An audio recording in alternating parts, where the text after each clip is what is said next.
Hello everyone, 10 minute school admission প্রোগ্রামে তোমাদের সবাইকে জানাই স্বাগতম। আশা করি তোমরা সবাই অনেক ভালো আছো।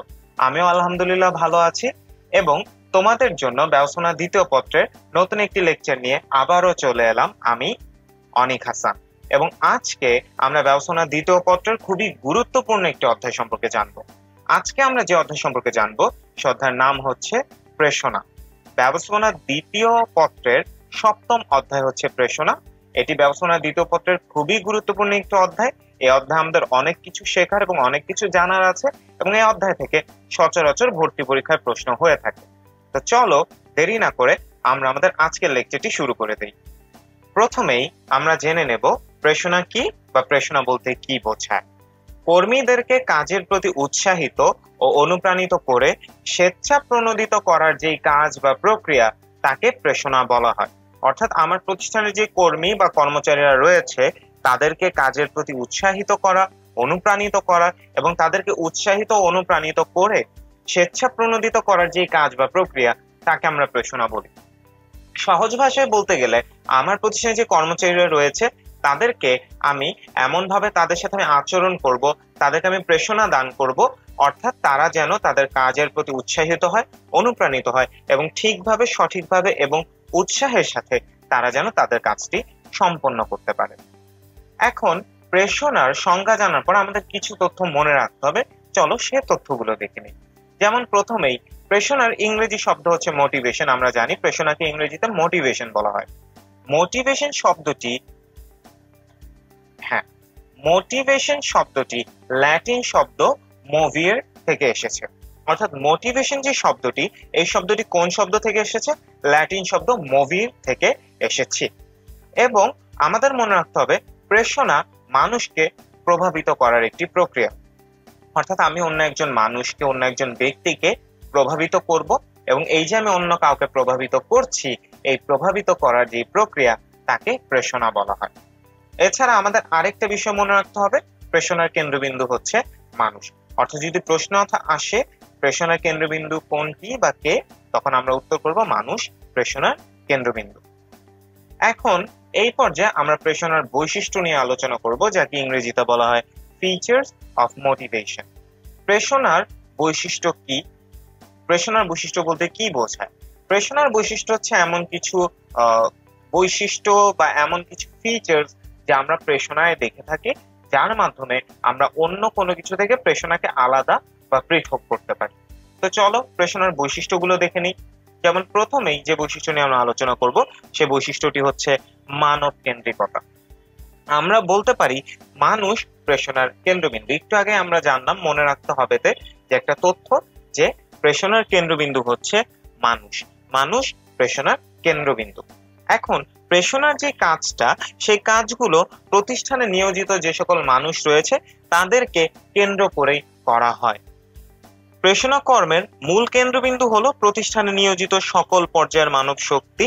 তাদেরকে ঠিকভাবে বিভিন্ন উপাদান, বিভিন্ন কথাবার্তা, বিভিন্ন উক্তি এবং বিভিন্নভাবে তাদেরকে কেন্দ্র করে প্রেষণা ইমপ্লাই করে বা প্রেষণা তাদের উপর প্রেষণার প্রভাব ফেলে তাদেরকে দিয়ে প্রতিষ্ঠানে কাজ আদায় করে নেওয়া হয় এবং তাদের দ্বারা কাজ আদায় সম্ভব হয় প্রেষণার মাধ্যমে। আমরা জানি প্রতিষ্ঠানে কর্মচারীরা কাজ করে তাদের যেই বিভিন্ন প্রয়োজনে, হতে পারে সে এখানে কাজ করছে বেতনের জন্য, হতে পারে সেখানে বেতন, পাশাপাশি সামাজিক অনেক বিষয়ের কারণে কাজ করছে। কিন্তু একজন ব্যক্তির সর্বোচ্চ আউটপুট বা সবচেয়ে ভালো ফলাফল যদি আমি তার থেকে বের করে নিয়ে আসতে চাই, তাহলে আমাকে অবশ্যই প্রেষণার সাহায্য নিতে হবে। কারণ মোটিভেশন বা প্রেষণার মাধ্যমে একজন ব্যক্তিকে উৎসাহিত করে, অনুপ্রাণিত করে তার মধ্যে দিয়ে আমি সবচেয়ে ভালো আউটপুটটা বের করে নিয়ে আসতে পারবো। তাই আমাদের মনে রাখতে হবে যে প্রেষণা মানুষ কেন্দ্রিক, অর্থাৎ প্রেষণা মানুষকে কেন্দ্র করেই করা হয়। 2 নম্বর বৈশিষ্ট্য হচ্ছে মনের প্রভাব। প্রেষণার প্রভাব পড়ে মানুষের মনের উপর। মানুষের মনের উপর প্রভাব ফেলে তাদের মনের অভ্যন্তরে বিভিন্ন ক্রিয়া করে প্রেষণা, এবং এই মনের অভ্যন্তরে বিভিন্ন কাজ করার মাধ্যমে মানুষ উৎসাহিত বোধ করে, অনুপ্রাণিত বোধ করে এবং পরবর্তীতে তারা কাজটা আরেকটু ভালোভাবে করতে পারে, আরো ঠিকভাবে করতে পারে। আমরা নিজেরাই হয়তো অনেক দিনে কোনো একটা কাজ করতে আমাদের হয়তো ভালো লাগেনি বা কোনো একটা কাজ করতে আমরা হয়তো উৎসাহ পাচ্ছিলাম না, কিন্তু কোনো কারণে বা কোনো ঘটনার কারণে হয়তো আমরা সেখানে কাজ করার উৎসাহ বা অনুপ্রেরণা পেয়ে গেছি। সেই ঘটনাটিও কিন্তু এক প্রকার প্রেরণা, কারণ প্রেরণা মনের উপর প্রভাব ফেলে এবং মনের উপর প্রভাব ফেলে মানুষের যে কর্মদক্ষতা, মানুষের যে কাজ করার উৎসাহ, সেটা প্রেরণা বৃদ্ধি করে। এরপর রয়েছে আচরণের মাধ্যমে ফল প্রকাশ। আমার প্রেরণা কাজ করছে নাকি করছে না, আমার প্রেরণার প্রভাব কি ইতিবাচক ভাবে পড়লো নাকি নেতিবাচক ভাবে পড়লো, এই বিষয়গুলো কিন্তু আচরণের মাধ্যমে জানা যায়। এই জন্য প্রেরণার একটি বৈশিষ্ট্য হচ্ছে আচরণের মাধ্যমে ফল প্রকাশ। কিভাবে আচরণের মাধ্যমে জানা যায়?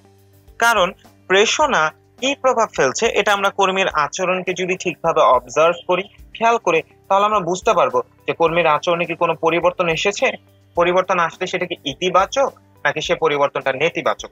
যদি ইতিবাচক হয় অর্থাৎ তার উপর ইতিবাচক প্রভাব ফেলেছে, যদি নেতিবাচক হয় অর্থাৎ তার উপর প্রেরণা নেতিবাচক প্রভাব ফেলেছে, এবং আমরা যদি কর্মীর কাজকর্মে কোনো পার্থক্য দেখতে না পারি, তাহলে আমাদের বুঝতে হবে যে প্রেরণা আসলে তার উপর কোনো প্রভাব ফেলেনি।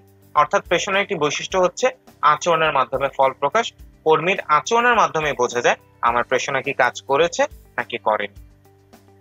এছাড়া আমাদের মনে রাখতে হবে প্রেরণা একটি অবিরাম প্রক্রিয়া, কারণ মানব মনের উপর ইতিবাচক প্রভাব সৃষ্টি ও কাঙ্ক্ষিত আচরণ লাভ কর্মক্ষেত্রে কোনো বিশেষ মুহূর্তের প্রত্যাশা নয়, বরং প্রতিষ্ঠান সবসময় প্রত্যাশা করে যে তার প্রতিষ্ঠানের যারা রয়েছে, যারা কাজ করছে, যারা প্রতিষ্ঠানের কর্মচারী, তারা সবসময় প্রতিষ্ঠানের জন্য সবচেয়ে ভালো কাজটা করবে, সবচেয়ে ভালো ফলাফলটা দিবে, এটাই প্রতিষ্ঠান প্রত্যাশা করে।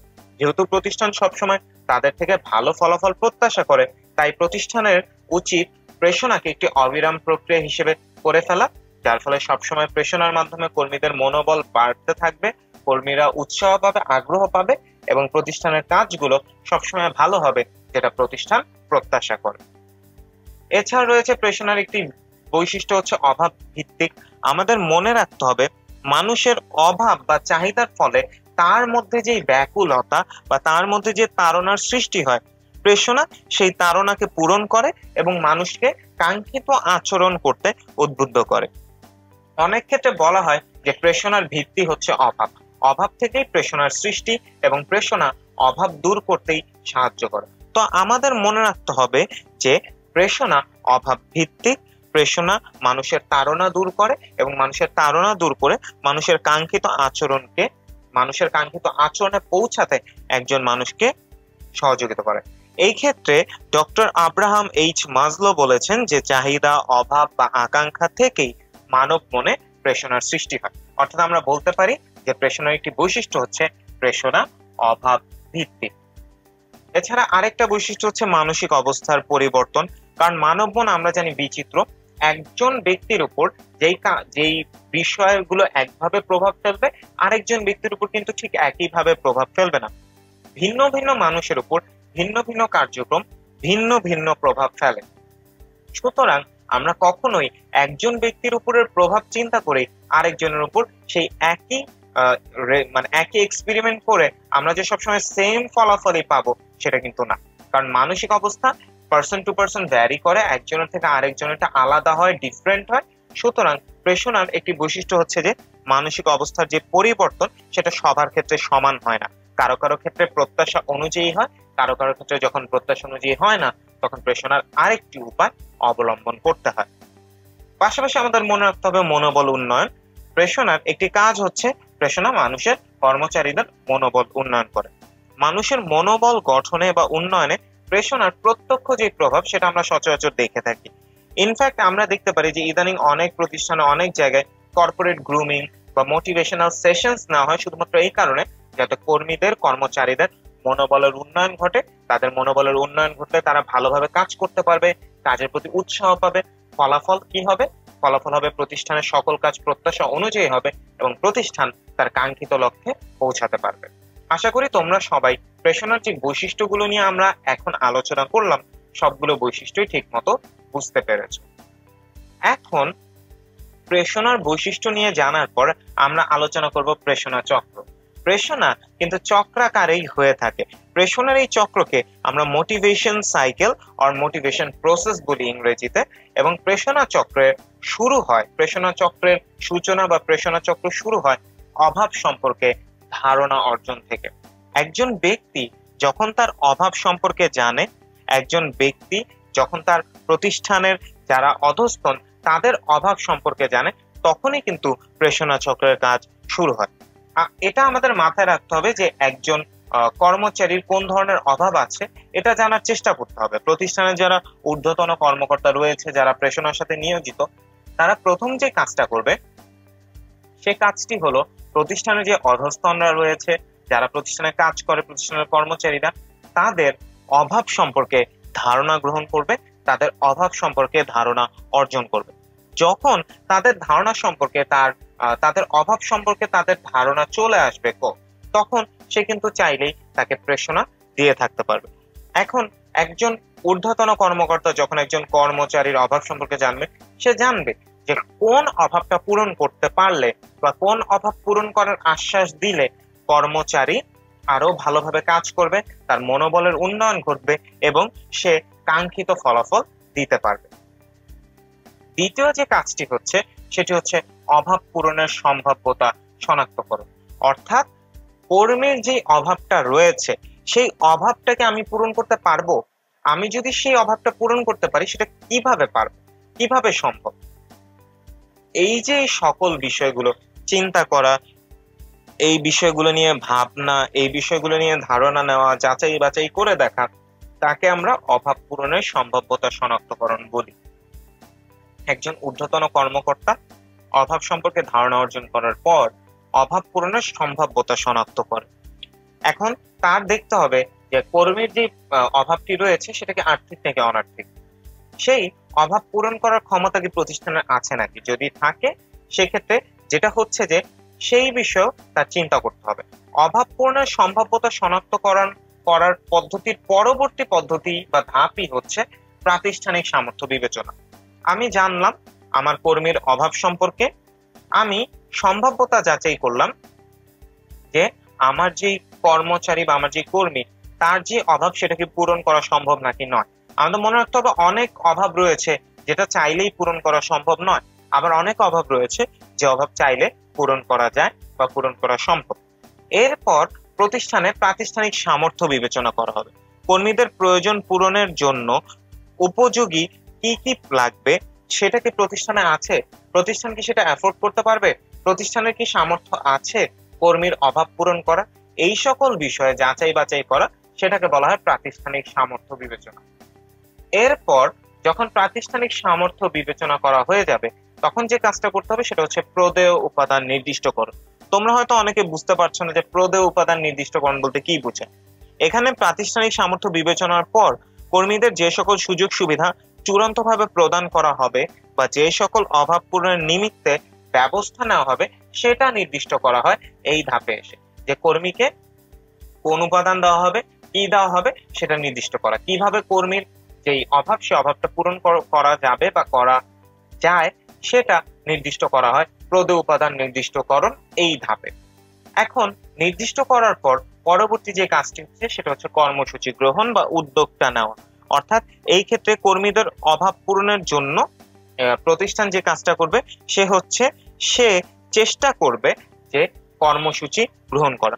অনেক ক্ষেত্রে এমন হয় কি যে কর্মীদের সকল অভাব প্রতিষ্ঠানের পক্ষে পূরণ করা সম্ভব হয় না, তাই যতটুকু সুযোগ সুবিধা দেওয়া সম্ভব তা পেয়েই যাতে কর্মীরা সন্তুষ্ট থাকে বা নেতিবাচক মনোভাব প্রদর্শন না করে, এজন্য প্রতিষ্ঠানের পক্ষ থেকে প্রয়োজনীয় কর্মসূচি গ্রহণ করা হয়। এখন হতেই পারে আমার প্রতিষ্ঠানে কর্মীর যে অভাব সেই সকল অভাব পূরণ করতে পারবে না প্রতিষ্ঠান, সেক্ষেত্রে সে চেষ্টা করবে বর্তমানে যে সুযোগ সুবিধা রয়েছে বা কিছু সুযোগ সুবিধা বাড়িয়ে দিলেও যেন সেই সুযোগ সুবিধাতেই কর্মী উৎসাহ পায়, আগ্রহ পায় এবং কর্মীর উপর যাতে কোনো নেতিবাচক প্রভাব না পড়ে, কর্মী যাতে এই বিষয়টাতে সে যেন অসন্তুষ্ট না হয় সেটাও খেয়াল করা হয় এই কর্মসূচি গ্রহণের এই ধাপে, যেখানে এমন কিছু কর্মসূচি গ্রহণ করা হয় যাতে কর্মী সন্তুষ্ট থাকে, কর্মী প্রতিষ্ঠানে কাজের প্রতি আগ্রহী থাকে।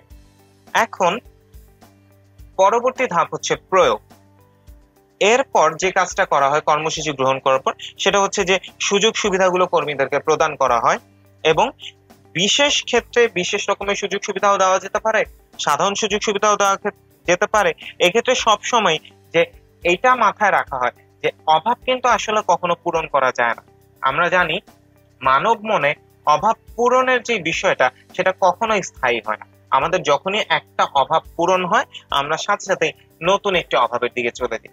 আমরা নিজেরাই কিন্তু ব্যক্তিগত জীবনে যখন আমাদের একটা অভাব পূরণ হয় আমরা কিন্তু আরেকটা অভাবের দিকে আমাদের ফোকাস চলে যায়। এটা পেয়ে গেলে আমরা তখন আরেকটা কি পাওয়া যায় বা কি আমরা ভবিষ্যতে পেতে পারি সেই বিষয়ে আমরা চিন্তা করি। সুতরাং প্রয়োগ করার ক্ষেত্রে এই বিষয়টা মাথায় রাখতে হবে যে কর্মীদের অভাব কখনোই সম্পূর্ণভাবে মিটে না। একটা অভাব পূরণ হলেও একটা সন্তুষ্টি অর্জিত হয়, কিন্তু সম্পূর্ণ অভাব কিন্তু কখনোই পূরণ হয় না, পাশাপাশি নতুন অভাবও কিন্তু সৃষ্টি হয়। প্রয়োগের ক্ষেত্রে আবার এই বিষয়টাও খেয়াল রাখতে হয় যে পরবর্তী যে অভাব সেটা যেন দ্রুত সৃষ্টি না হতে পারে। অর্থাৎ কর্মীকে বর্তমানে যে সুযোগ সুবিধা দেওয়া হচ্ছে এই সুযোগ সুবিধায় যেন সে অন্তত একটা দীর্ঘ সময় উৎসাহী থাকে, আগ্রহী থাকে, এবং পরবর্তীতে তার হয়তো আরেকটা অভাব পূরণ করা যাবে, কিন্তু মধ্যবর্তী একটা সময় যেন হাতে থাকে। এই অভাব পূরণের সাথে সাথেই যেন কর্মীর নতুন আরেকটা অভাব চলে না আসে। এরপর প্রয়োগ করার পর দেখা হয় যে সাধারণত কর্মীদের সন্তুষ্টি হয়, সেটা ক্ষণস্থায়ী হতে পারে, দীর্ঘস্থায়ী হতে পারে, এবং একটা সময় পরে কিন্তু কর্মীদের আবারও নতুন অভাব সৃষ্টি হয় এবং তখন এই প্রেষণা চক্রের যে কার্যক্রম আবারও শুরু হয়। আবারও অভাব সম্পর্কে ধারণা অর্জন করা হয়, আবারও শনাক্ত, সামর্থ্য বিবেচনা, উপাদান নির্দিষ্টকরণ, কর্মসূচি গ্রহণ, প্রয়োগ, কর্মীর সন্তুষ্টি লাভ এবং আবারও নতুন অভাব সৃষ্টি। এভাবেই প্রেষণা চক্র সবসময় চলতে থাকে, কারণ মানুষের অভাব কখনো শেষ হয় না। মানুষের অভাব শেষ হওয়ার পরই আবার নতুন একটি অভাব শুরু হয়ে যায়। আশা করি তোমরা সবাই প্রেষণা চক্রটি বুঝতে পেরেছো এবং তোমাদের এই টপিকটাতে আর কোনো কনফিউশন নেই। এখন আমরা যেই বিষয়টি সম্পর্কে জানবো বা যে টপিকটি নিয়ে আলোচনা করব তা হচ্ছে অভাব, চাহিদা, শিকল, সন্তুষ্টি। অভাব, চাহিদা, শিকল, সন্তুষ্টি, যাকে ইংরেজিতে বলা হয় the need, want, satisfaction chain. চলো এই অভাব, চাহিদা, শিকল, সন্তুষ্টি বিষয়টা কি জেনে নিই। একজন ব্যক্তির মনোজগতে অভাব, চাহিদা এবং সন্তুষ্টি যেভাবে প্রতিভাত হয় তাকে অভাব, চাহিদা, সন্তুষ্টি, শিকল বলে। অর্থাৎ একজন ব্যক্তির মনোজগতে কিভাবে অভাবের প্রভাব পড়ে, কিভাবে চাহিদার প্রভাব পড়ে এবং কিভাবে সন্তুষ্টি পাওয়া হয় এই বিষয়গুলো দেখা এবং জানা যায় অভাব, চাহিদা, সন্তুষ্টি, শিকলের মাধ্যমে। এই ধারণা প্রবর্তন করেন ওয়েরিচ অ্যান্ড কুনস। এই দুইজন ব্যক্তি, তারা দুজনই ব্যবস্থাপনার ক্ষেত্রে তারা বিশেষজ্ঞ, এবং ওয়েরিচ অ্যান্ড কুনস তারাই সর্বপ্রথম অভাব, চাহিদা, শিকল, সন্তুষ্টির ধারণা প্রবর্তন করেন। এখন অভাব, চাহিদা, শিকল, সন্তুষ্টিটা চলো দেখে নিই। The need, want, satisfaction chain বলা হয় এটাকে, এবং এই চেইন বা এই সন্তুষ্টিটা বা এই প্রক্রিয়াটা শুরু হয় অভাব থেকে। একজন মানুষের অভাব আসে সর্বপ্রথম, অভাব থেকে চলে আসে চাহিদা, চাহিদা থেকে তার মধ্যে উদ্বিগ্নতা সৃষ্টি হয় চাহিদা পূরণের জন্য। খেয়াল করে দেখো, ধরো আমাদের অনেকেরই বিভিন্ন রকমের অভাব আছে। প্রথমে আমরা অভাব নিয়ে চিন্তা করি, অভাব নিয়ে চিন্তা করার পর আমাদের সেই অভাবটা কিন্তু চাহিদায় রূপান্তরিত হয়। চাহিদায় রূপান্তরিত হওয়ার পর কিন্তু যখন সে চাহিদা পূরণ হয় না আমরা কিন্তু উদ্বিগ্নতা বোধ করি। আমাদের মাঝে মধ্যে মনে হয় যে কি করলে আমার এই চাহিদাটা পূরণ হবে, কি করলে আমার এই অভাবটা পূরণ হবে, কি করলে আমি সেটা কিনতে পারবো, কি করলে আমি ওটা নিতে পারবো। এরকম চিন্তা কিন্তু আমাদের মাথায় অনেক সময় ঘুরতে থাকে, এবং এই উদ্বিগ্নতা থেকেই আসে কর্মপ্রয়াস। কর্মপ্রয়াস বা কার্যক্রম বা কাজ করার যেই ইচ্ছেটা, এই কর্মপ্রয়াস আসার মাধ্যমে, কর্মপ্রয়াস কাজের মাধ্যমে বিভিন্ন পদ্ধতিতে বিভিন্ন উপায়ে মানুষ তার অভাব বা চাহিদা পূরণের চেষ্টা করে, এবং অভাব বা চাহিদা পূরণ হয়ে গেলে চলে আসে সন্তুষ্টি। এবং সন্তুষ্টি হওয়ার পর আমরা জানি যে এই পর্যায়ে একটা সময় পর আবারও নতুন অভাব আসে, এবং সেখান থেকে আবারই পুরো যেই সাইকেলটা বা এই চেইনটা এটা আবার রিপিট হয়, আবার প্রথম থেকে এটা শুরু হয়। মনে রাখতে হবে অভাব মানুষের চাহিদা বৃদ্ধি করে, চাহিদার কারণে মানুষের মধ্যে উদ্বিগ্নতা সৃষ্টি হয়, উদ্বিগ্নতা সৃষ্টি হওয়ার পর উদ্বিগ্নতার কারণে মানুষ কাজ বাড়িয়ে দেয়, কাজের প্রতি চেষ্টা, ডেডিকেশন বা কর্মপ্রয়াস বাড়িয়ে দেয়, এবং এর মাধ্যমে মানুষের মাঝে যেটা আসে সেটা হচ্ছে সন্তুষ্টি। আশা করি তোমরা সবাই অভাব, চাহিদা, শিকল, সন্তুষ্টি বা the need, want, satisfaction chain বুঝেছো। এখন আমরা কথা বলবো প্রেষণার সমীকরণ নিয়ে। আমরা যেমন ব্যবসায় সমীকরণ পড়েছিলাম ঠিক একই রকম ভাবে প্রেষণারও সমীকরণ রয়েছে। প্রেষণার সমীকরণটা কি? প্রেষণার সমীকরণকে বলা হয় P equals to M into A plus K. এখানে পি দ্বারা বোঝায় পারফরমেন্স বা একজন ব্যক্তির কৃতিত্ব, এম দ্বারা বোঝায় মোটিভেশন বা প্রেরণা, এ দ্বারা বোঝায় অ্যাবিলিটি বা ক্ষমতা, এবং কে দ্বারা বোঝায় নলেজ বা জ্ঞান। অর্থাৎ আমরা বলতে পারি মানুষের পারফরমেন্স আসে কিভাবে, যখন একজন মানুষের ক্ষমতা বা দক্ষতা এবং একজন মানুষের নলেজ বা জ্ঞানকে প্রেরণা দ্বারা বর্ধিত করা হয় বা বৃদ্ধি করা হয়, এর মাধ্যমে একজন মানুষের পারফরমেন্স দেখা যায় বা পারফরমেন্স আসে। আশা করি তোমরা সবাই প্রেরণার সমীকরণটাও বুঝেছো। এখন প্রেরণা নিয়ে তো আমরা অনেক কিছু জানলাম, এখন আমরা জানবো প্রেরণার গুরুত্ব নিয়ে। প্রেরণা কেন গুরুত্বপূর্ণ, প্রেরণা কেন দেওয়া হয়? প্রেরণার গুরুত্ব বেশ ভালো প্রভাব ফেলে একটা প্রতিষ্ঠানে। প্রেরণা খুবই গুরুত্বপূর্ণ। এই অধ্যায়টাও যেমন গুরুত্বপূর্ণ, একটি ব্যবসায়ের জন্য, একটি ব্যবসার ব্যবস্থাপনা প্রক্রিয়ার জন্য প্রেরণা কিন্তু অনেক গুরুত্বপূর্ণ। ব্যবস্থাপনার একটি গুরুত্বপূর্ণ কার্যাবলী হচ্ছে প্রেরণা। তো চলো প্রেরণার গুরুত্বগুলো দেখে নেই। যেমন প্রেরণার একটি গুরুত্ব হচ্ছে মানব শক্তির সর্বোত্তম ব্যবহার। আমার প্রতিষ্ঠানে বর্তমানে যে মানব শক্তি রয়েছে তাদের সবচেয়ে ভালো বা সবচেয়ে বেটার ইউজটা আমি প্রেরণার সাহায্যে করতে পারবো। আমার অনেক ভালো, অনেক দক্ষ কর্মচারী থাকতে পারে, কিন্তু তার থেকে হয়তো আমি সবচেয়ে ভালো আউটপুটটা পাচ্ছি না, কারণ তার কোনো একটা অভাব আছে বা সে উৎসাহ বা অনুপ্রেরণা বা আগ্রহ হারিয়ে ফেলেছে কাজের প্রতি। প্রেরণার মাধ্যমে আমি আমার কর্মীদেরকে উৎসাহী করে রাখতে পারি, অনুপ্রাণিত করে রাখতে পারি, তাদের যেই অভাব সে অভাব পূরণ করতে পারি, এবং এর ফলে আমার প্রতিষ্ঠানের যে মানব শক্তি তারা তাদের কাজটা সবচেয়ে ভালোভাবে করবে। ফলে কি হবে? ফলে আমার প্রতিষ্ঠানের মানব শক্তির সর্বোত্তম ব্যবহার ঘটবে। পরবর্তী গুরুত্ব হচ্ছে কর্মীর মনোবল উন্নয়ন। আমার প্রতিষ্ঠানে যে কর্মচারী আছে তাদের মনোবল উন্নয়নের জন্য প্রেরণা প্রয়োজন। মনোবল উন্নয়ন করতে না পারলে প্রতিষ্ঠানের কর্মীরা সন্তুষ্ট থাকবে না, এবং প্রতিষ্ঠানের কর্মীরা সন্তুষ্ট না থাকলে কাজ ভালোভাবে হবে না। কাজ ভালোভাবে না হলে কর্মীরা ঠিকভাবে যখন রেজাল্ট দিতে না পারবে, তখন প্রতিষ্ঠানের যা হবে, প্রতিষ্ঠান তার কাঙ্ক্ষিত লক্ষ্যে বা কাঙ্ক্ষিত উদ্দেশ্যে পৌঁছাতে পারবে না। সুতরাং প্রেরণার দ্বারা যখন আমি কর্মীর মনোবল উন্নয়ন করব, তখন আমার কর্মীরা ঠিকভাবে কাজ করবে, কর্মীদের থেকে ভালো রেজাল্ট আসলে প্রতিষ্ঠানের উন্নতি হবে, প্রতিষ্ঠান তার লক্ষ্যে পৌঁছাতে পারবে। প্রেরণার আরেকটা কাজ হচ্ছে দক্ষতা বৃদ্ধি। অনেক সময় অনেক কর্মী নিজেও জানে না যে তার দ্বারা একটা কাজ অনেক ভালোভাবে করা সম্ভব। তো যেটা হয় যে প্রেরণা কর্মীকে সেই কাজটা করতে অনুপ্রেরণা দেয়, কাজটা করতে উদ্বুদ্ধ করে, কর্মী ভালোভাবে কাজটা করে, কর্মী আরো ঠিকভাবে কাজটা করে, যেহেতু সে প্রেরণার মাধ্যমে কাজের প্রতি উৎসাহ বা আগ্রহ পেয়ে গেছে, সে ঠিকভাবে কাজ করে, এবং এভাবে কাজ সঠিকভাবে করতে করতে একসময় কর্মীর কাজের প্রতি দক্ষতা তৈরি হয়ে যায়। সুতরাং আমরা বলতে পারি যে দক্ষতা বৃদ্ধি প্রেরণার একটি গুরুত্ব। প্রেরণার মাধ্যমে আমার কর্মচারী, কর্মী, অধস্তন যারা, তাদের দক্ষতা বৃদ্ধি করা যায়। এছাড়াও রয়েছে উৎপাদন বৃদ্ধি। উৎপাদন বৃদ্ধি তো প্রেরণা প্রভাব ফেলে, কারণ আমরা জানি প্রেরণার মাধ্যমে মানব শক্তির সর্বোত্তম ব্যবহার করা যায়। যারা প্রতিষ্ঠানে কাজ করছে তাদের কাজ বাড়ানো যায়, তারা যখন ভালোভাবে কাজ করে তখন প্রতিষ্ঠানের উৎপাদন বাড়ে। সুতরাং আমরা বলতে পারি যে উৎপাদন বৃদ্ধি প্রেরণার একটি গুরুত্ব।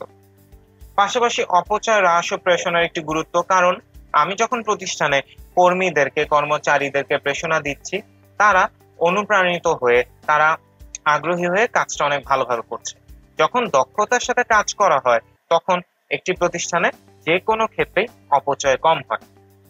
মানব শক্তির সর্বোত্তম ব্যবহারই বলি বা দক্ষতা বৃদ্ধি বলি, দুইভাবেই কিন্তু প্রতিষ্ঠানে অপচয় হ্রাস পায়। সুতরাং আমরা বলতে পারি যে প্রেরণা কিন্তু প্রতিষ্ঠানের অপচয় কমায় বা অপচয় হ্রাস করে। এছাড়া প্রেরণা আরেকটা যে বিষয় হ্রাস করে সেটা হচ্ছে শ্রম ঘূর্ণায়মানতা। আমার প্রতিষ্ঠানে আমি কখনোই চাবো না প্রতিষ্ঠান থেকে কর্মচারী বা কর্মীরা চলে যাক। কর্মীরা যখন চলে যায় তখনই শ্রম ঘূর্ণায়মানতা সৃষ্টি হয়।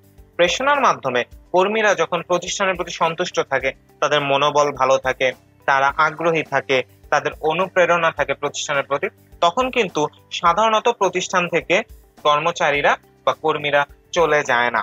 যেহেতু সহজে কর্মী চলে যাচ্ছে না, যেহেতু সহজে কর্মচারীরা চলে যাচ্ছে না, সুতরাং প্রতিষ্ঠানের শ্রম ঘূর্ণায়মানতাও কমে যাচ্ছে। তাই আমাদের মনে রাখতে হবে যে প্রেরণার একটি গুরুত্ব হচ্ছে প্রেরণা প্রতিষ্ঠানের শ্রম ঘূর্ণায়মানতা হ্রাস করে, অর্থাৎ প্রতিষ্ঠানের কর্মী প্রতিষ্ঠানেই থাকে, প্রতিষ্ঠানের কর্মী চলে যায় না। এছাড়া প্রেরণার আরেকটি গুরুত্ব হচ্ছে প্রেরণা উত্তম সম্পর্ক প্রতিষ্ঠা করে। কারণ যখন প্রেষণার মাধ্যমে কর্মীদেরকে, কর্মচারীদেরকে উদ্বুদ্ধ করা হয়, অনুপ্রেরণা দেওয়া হয়, তাদেরকে সহযোগিতা দেওয়া হয়, তাদের যখন অভাব পূরণ করা হয়, তখন কিন্তু ব্যবস্থাপনার সাথে, প্রশাসনের সাথে, প্রতিষ্ঠানের ঊর্ধ্বতন যারা তাদের সাথে কর্মীদের, কর্মচারীদের কিন্তু সম্পর্ক বৃদ্ধি পায়। এবং এই যে উত্তম সম্পর্ক যখন প্রতিষ্ঠানে তৈরি হয় বা প্রতিষ্ঠা হয়, তখন কিন্তু প্রতিষ্ঠানের যে পরিবেশ সেটা ভালো থাকে, সুস্থ থাকে, কর্মচারীরা ঠিকভাবে কাজ করে, শ্রম ব্যবস্থাপনার সম্পর্ক প্রতিষ্ঠা হয় এবং প্রতিষ্ঠানের সব কাজ ভালোভাবে চলে। অর্থাৎ উত্তম সম্পর্ক প্রতিষ্ঠাও প্রেষণার একটি গুরুত্ব। এখন প্রেষণার গুরুত্ব সম্পর্কে তো জানলাম, প্রেষণার কিছু পদ্ধতি নিয়েও এখন আমরা আলোচনা করব। প্রেষণার কিছু পদ্ধতি রয়েছে। প্রেষণার দুটি পদ্ধতি নিয়ে আমরা আলোচনা করব। এর মধ্যে রয়েছে ইতিবাচক পদ্ধতি এবং এছাড়াও রয়েছে নেতিবাচক পদ্ধতি। ইতিবাচক উপায়ে যখন প্রেষণা দেওয়া হয় তাকে ইতিবাচক প্রেষণা বা ইতিবাচক পদ্ধতি বলে। ইতিবাচক পদ্ধতি আবার দুই প্রকার, একটি হচ্ছে আর্থিক পদ্ধতি, একটি হচ্ছে অনার্থিক পদ্ধতি। এখন আমরা আর্থিক অনার্থিক পদ্ধতি সম্পর্কে জেনে এরপর আমরা নেতিবাচক পদ্ধতি সম্পর্কে জেনে নিব। তো চলো আমরা এখন প্রেষণার পদ্ধতিগুলো জেনে নিই। এই পার্ট থেকেও প্রশ্ন আসে, সুতরাং এই পার্টে তোমরা গুরুত্ব দিবে, কারণ এই পার্ট থেকে প্রশ্ন আসার সম্ভাবনা বেশি। এখন প্রেষণার আর্থিক পদ্ধতির মধ্যে কি রয়েছে? যেমন প্রেষণার আর্থিক পদ্ধতির মধ্যে রয়েছে ন্যায্য বেতন। একজন কর্মী যদি ন্যায্য বেতন না পায়, তার অভাব থাকবে, সে অসন্তুষ্ট থাকবে, কাজের প্রতি তার আগ্রহ থাকবে না। কিন্তু একজন কর্মী, একজন কর্মচারী যদি ন্যায্য বেতন পায়, সেক্ষেত্রে কিন্তু সে তার কাজের প্রতি ডেডিকেটেড থাকবে, তার মন ভালো থাকবে, তার অভাব পূরণ হবে এবং সে ঠিকভাবে প্রতিষ্ঠানে কাজ করবে। এবং যেহেতু বেতন একটি আর্থিক বিষয়, তাই ন্যায্য বেতন একটি প্রেষণা দানের আর্থিক পদ্ধতি। এছাড়া রয়েছে মুনাফার অংশ। অনেক প্রতিষ্ঠান রয়েছে যেখানে পণ্য বা সেবা বিক্রয় থেকে যে লাভ অর্জিত হয়, সেই লাভের বা সেই মুনাফার একটি অংশ মাঝে মধ্যে কর্মী বা কর্মচারীদের সাথে শেয়ার করা হয়। ইংরেজিতে মুনাফার অংশ এই টার্মটাকে বলা হয় প্রফিট শেয়ারিং। বর্তমানে প্রফিট শেয়ারিং খুব জনপ্রিয় একটি উপায় বা পদ্ধতি। বাংলাদেশে অনেক প্রতিষ্ঠান প্রফিট শেয়ারিং করে থাকে। এর ফলে যেটা হয়, কর্মীরা নিজেদেরকে প্রতিষ্ঠানের একটি গুরুত্বপূর্ণ অংশ ভাবা শুরু করে। তারা মনে করে যে তাদের কাজকে অ্যাপ্রিসিয়েট করা হচ্ছে, যেহেতু মালিক তাদের সাথে মুনাফার অংশ শেয়ার করছে বা ভাগ করে নিচ্ছে। এর মাধ্যমে কর্মীদের মনোবল বৃদ্ধি পায়, তাদের উৎসাহ আগ্রহ বৃদ্ধি পায় এবং তারা চেষ্টা করে প্রতিষ্ঠানে বেশি বেশি মুনাফা নিয়ে আসতে, কারণ যেহেতু তারাও মুনাফার অংশে ভাগিদার হচ্ছে। অর্থাৎ মুনাফার অংশ একটি আর্থিক পদ্ধতি এবং এর মাধ্যমে প্রেষণা দেওয়া যায়। এছাড়া রয়েছে পদোন্নতি। অনেক ক্ষেত্রে পদোন্নতিও প্রেষণার কারণ হয়ে থাকে। যখন পদোন্নতির সুযোগ থাকে, যোগ্য ব্যক্তিকে পদোন্নতি দেওয়া হয়, তখন কর্মীরা ভালোভাবে কাজ করে পদোন্নতির জন্য। এখানে পদোন্নতি তাদের প্রেষণা হিসেবে কাজ করে, কারণ পদোন্নতি হলে সে আরো বেটার বেনিফিটস পাবে এবং বেটার বেনিফিটস বা বেশি সুযোগ সুবিধা পেলে তার যে অভাব, সে অভাব পূরণ করা তার জন্য সহজ হবে। তাই প্রেষণার একটি আর্থিক পদ্ধতি হচ্ছে পদোন্নতি। এছাড়া আছে বোনাস। অনেক সময় বোনাস দেওয়া হয়, বোনাস একটি আর্থিক পদ্ধতি। বোনাসের মাধ্যমেও কিন্তু কর্মীরা, কর্মচারীরা তাদের অভাব পূরণ করতে পারে। এছাড়া আছে চিকিৎসা সুবিধা। অনেক প্রতিষ্ঠানই রয়েছে যারা কর্মীদের চিকিৎসা সুবিধা দিয়ে থাকে। আমরা জানি কিছু কিছু ক্ষেত্রেই চিকিৎসা সেবা নেওয়া অনেক ব্যয়বহুল। কর্মীরা অনেক সময় টেনশনে থাকে যে তারা যদি অসুস্থ হয়ে যায়, তাদের চিকিৎসা সুবিধার ব্যবস্থা কোথা থেকে হবে বা কোথা থেকে আসবে। চিকিৎসা সুবিধা যখন প্রতিষ্ঠান দিয়ে থাকে, প্রতিষ্ঠান প্রোভাইড করে, তখন যে সুবিধাটা হয়, কর্মীর মাথা থেকে একটি দুশ্চিন্তা চলে যায়, যে দুশ্চিন্তাটা হচ্ছে চিকিৎসার সুবিধা সে কোথা থেকে পাবে।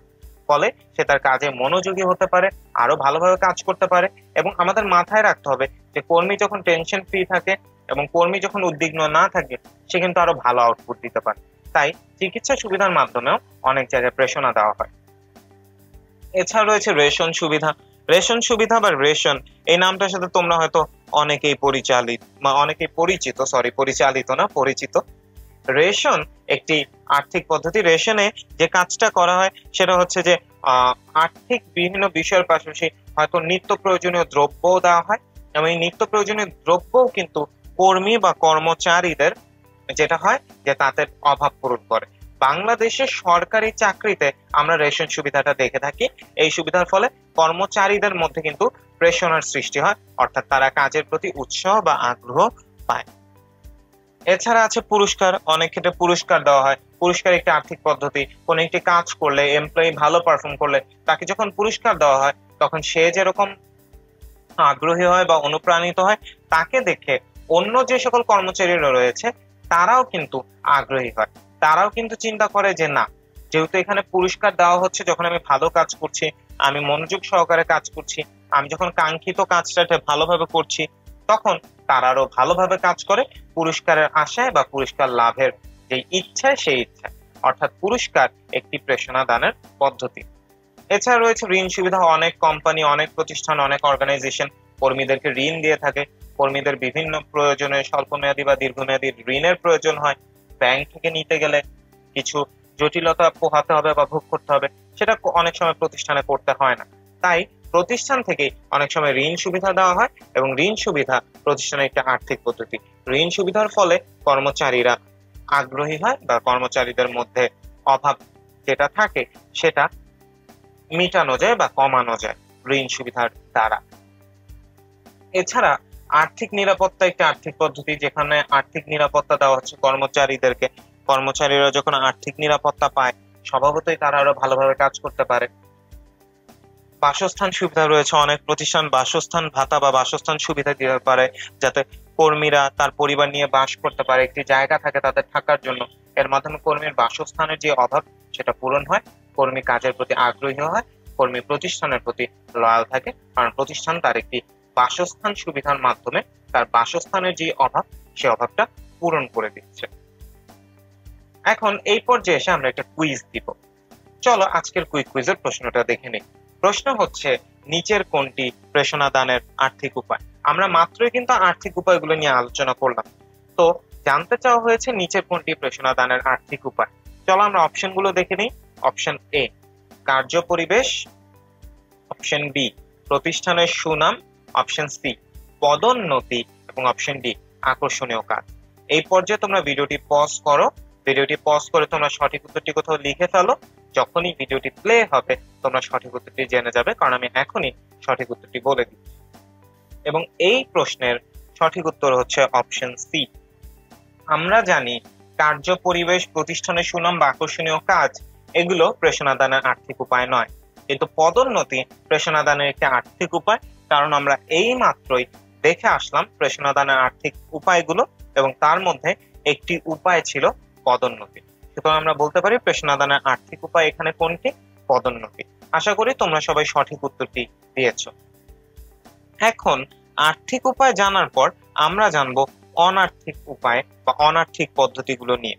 প্রেষণা দেওয়ার যেমন আর্থিক পদ্ধতি রয়েছে, একইভাবে প্রেষণা দেওয়ার কিন্তু অনার্থিক পদ্ধতিও রয়েছে, যেখানে অর্থ ছাড়া অন্যান্য সুবিধা মাধ্যমে কর্মীর অভাব পূরণ করা হয় এবং কর্মী তার কাজের প্রতি মনোযোগী হয়, কাজ ভালোভাবে করে। চলো আমরা অনার্থিক পদ্ধতিগুলো দেখে নিই। যেমন রয়েছে সুষ্ঠু কার্য পরিবেশ। আমার প্রতিষ্ঠানের যে কাজ করার পরিবেশ, যে এনভায়রনমেন্ট, সেটা যদি ভালো থাকে, ঠিক থাকে, সুষ্ঠু থাকে, সেক্ষেত্রে কিন্তু কর্মী যে কাজটা হয়, যে কর্মী কাজ করতে মজা পায়, তার কাজ করতে ভালো লাগে, তার ভালো পারিপার্শ্বিকতায় কাজ করার ক্ষেত্রে সে কাজে আরো বেশি মনোযোগী হতে পারে। সুতরাং আমাদের মনে রাখতে হবে সুষ্ঠু কার্য পরিবেশ একটি প্রতিষ্ঠানের জন্য গুরুত্বপূর্ণ। এরপর প্রেষণা দানের আরেকটি অনার্থিক পদ্ধতি হচ্ছে গণতান্ত্রিক ব্যবস্থাপনা। একটি প্রতিষ্ঠানের ব্যবস্থাপনা যদি স্বৈরতান্ত্রিক হয়, সেখানে যদি কর্মীদের, কর্মচারীদের কোনো মতামত নেওয়া না হয়, তাদের থেকে যদি কোনো কিছু না শোনা হয়, তাদের কথার যদি গুরুত্ব প্রদান করা না হয়, সেই ক্ষেত্রে কর্মীরা কিন্তু কাজের প্রতি আগ্রহ হারিয়ে ফেলবে। তাই প্রতিষ্ঠানে গণতান্ত্রিক ব্যবস্থাপনা রাখা গুরুত্বপূর্ণ। প্রতিষ্ঠানের ব্যবস্থাপনা যদি গণতান্ত্রিক হয়, সেক্ষেত্রে কর্মীরা কাজে অংশগ্রহণ করতে, বিভিন্ন মতামত অংশগ্রহণ করতে আগ্রহ বোধ করে এবং তারা কাজেও ভালোভাবে কাজটা করতে পারে। কাজের প্রতি তারা গুরুত্ব বেশি দেয়, যেহেতু তাদের মতামতের গুরুত্ব, তাদের মতামতের একটি মূল্য প্রতিষ্ঠান দিয়ে থাকে। তাই গণতান্ত্রিক ব্যবস্থাপনাও কিন্তু একটি অনার্থিক পদ্ধতি প্রেষণার।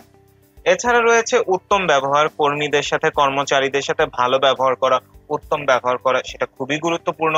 তাদের সাথে ভালো ব্যবহার করলে তারা কাজের প্রতি ডেডিকেটেড থাকে, তাদের মনে হয় তাদের সাথে ভালো আচরণ, ভালো ব্যবহার করা হচ্ছে এবং তারা তাদের যে কাজটা, সে কাজটা আরো ভালোভাবে করে, আরো মনোযোগ সহকারে করে, যেহেতু তাদের সাথে উত্তম ব্যবহার করা হচ্ছে। এছাড়া আরেকটা অনার্থিক পদ্ধতি রয়েছে চাকরির স্থায়িত্ব। চাকরির স্থায়িত্ব কিন্তু যে কোনো প্রতিষ্ঠানের জন্য খুবই গুরুত্বপূর্ণ। প্রতিষ্ঠানে একজন ব্যক্তি যখন কাজ করছে, একজন ব্যক্তি যখন একটি প্রতিষ্ঠানে আছে, তার মনে কিন্তু এই ভয়টা থাকতে পারে যে চাকরি চলে যাওয়ার, বা চাকরিটা যদি স্থায়ী না হয়, চাকরিটা যদি ক্ষণস্থায়ী হয়, সে কিন্তু সবসময় একটা ভয়ে থাকবে। এবং তার মধ্যে এই যে ভয় ভীতি যে কাজ করবে, এর ফলে কিন্তু সে ঠিকভাবে কাজ করতে পারবে না। তার কিন্তু মনে সবসময় ভয়টা থেকে যাবে, এবং এই ভয়ের কারণে সে হয়তো কাজের প্রতি আগ্রহ হারিয়ে ফেলছে, বা একটা কাজ নিজের মতো করতে যে করতে চায় কিন্তু করতে পারছে না, কারণ তার চাকরি স্থায়ী নয়। প্রতিষ্ঠানের উচিত যখনই কর্মীকে যোগ্য বা উপযুক্ত মনে হবে, তখন তাকে চাকরিতে স্থায়ী করে ফেলা। কারণ চাকরির স্থায়িত্ব একজন কর্মীর অনার্থিক পেশনা হিসেবে খুবই ভালোভাবে কাজ করে। চাকরির স্থায়িত্ব একজন কর্মীকে বোঝায় যে না, সে প্রতিষ্ঠানের অংশ, সে একজন স্থায়ী কর্মচারী। তার উচিত এমন ভাবেই কাজ করা যাতে এই প্রতিষ্ঠান লাভবান হয়, কারণ প্রতিষ্ঠান লাভবান হলে সে নিজেও লাভবান হবে। এছাড়া আরেকটা অনৈতিক পদ্ধতি রয়েছে আকর্ষণীয় কাজ। অনেক সময় আমরা কিন্তু কোনো কাজ ভালোভাবে করি তখনই যখন সেই কাজটা আমাদের প্রিয় থাকে বা পছন্দের থাকে, বা কাজটা আকর্ষণীয় থাকে।